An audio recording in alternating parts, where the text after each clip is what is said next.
सरकारजवळ पैसे नाही, सरकार अडचणीत आहे आर्थिकदृष्ट्या, म्हणून आम्ही कर्जमाफी देऊ शकणार नाही असं सरकारमधल्या नेत्यांचं म्हणणं आहे. पण आमचं म्हणणं असं आहे की मग हे फक्त शेतकऱ्याच्याच बाबतीत का?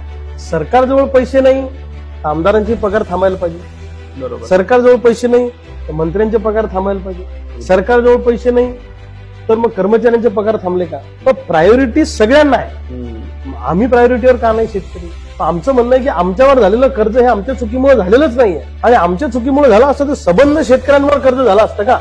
मला सांगा, तुम्ही एखाद्या विशिष्ट समूहातले लोक जर आत्महत्या करत असतील तर दोष व्यवस्थेमध्ये आहे ना? बरोबर. आज सोयाबीनला भाव नाही, कापसाला भाव नाही, उसाला एक रकमी FRP कारखाने द्यायला तयार नाही, कारखान्यावर सरकार कारवाई करायला तयार नाही, धानाला भाव नाही, कांद्याची परिस्थिती वाईट आहे, दुधाची परिस्थिती वाईट आहे, म्हणजे कोणत्याही मालावर शेतकरी आज अडचणीत आहे. पण आमच्यावर झालेलं कर्ज हा सरकारच्या अनैतिक धोरणाचा परिणाम असेल तर ते फेडण्याची जबाबदारी सरकारची आहे. अंबानी अदानीचा उद्योग तोट्यात गेला तर राईट ऑफच्या नावाखाली त्याचं कर्ज तुम्ही माफ करता. मग जो न्याय उद्योगपतींना लावता मोठ्या, तो न्याय आम्हा छोट्या उद्योजक शेतकऱ्यांना का लावत नाही, हा खरा आमचा प्रश्न आहे.